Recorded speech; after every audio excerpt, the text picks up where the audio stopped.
semua. Hari ini kita akan belajar mengenai logika matematika dalam bab penarikan kesimpulan. Selanjutnya ada 3 modus dalam penarikan kesimpulan, yaitu yang pertama modus ponen, modus talent, dan silogisme. Kemudian modus ponen.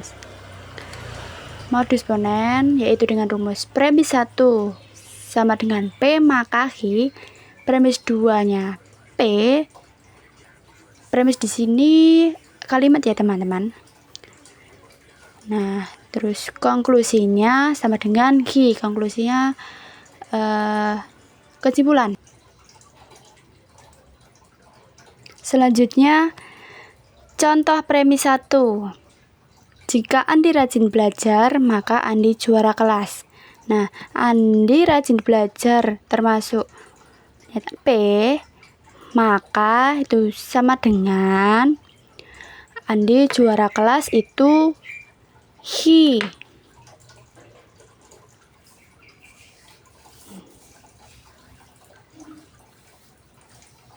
Premis 2. Andi rajin belajar. Nah, itu masuk pada P. Nah,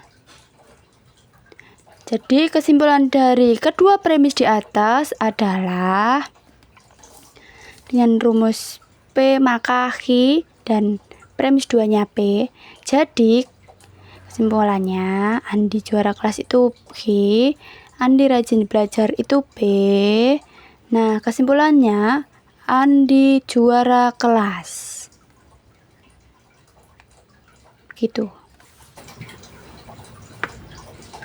Kemudian yang kedua modus tolen. Ini kebalikan dari modus yang tadi. Premis 1 sama dengan P maka H, premis 2 negasi H, konklusinya negasi P. Kemudian contoh.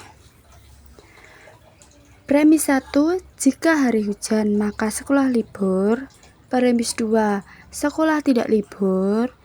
Nah, kesimpulan dari kedua premis di atas adalah titik-titik. Nah, itu perhatikan ya. Hari hujan itu termasuk pernyataan P, maka itu yang panah itu disebut maka.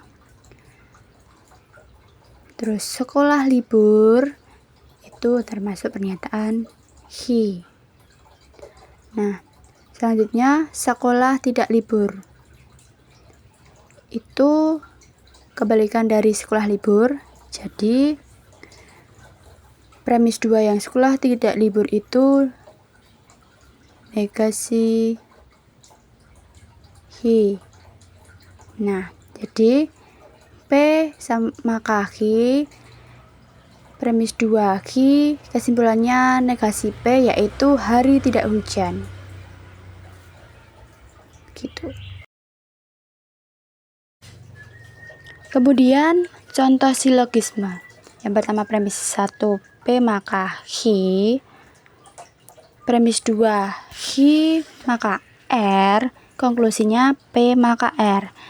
Nah, jadi H itu dicoret saja ya teman-teman kalau di silogisme.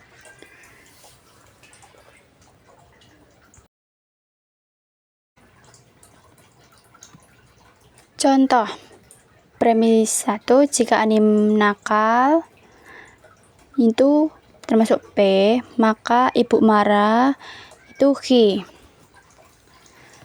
Premis 2, jika ibu marah maka Ani tidak dapat uang saku.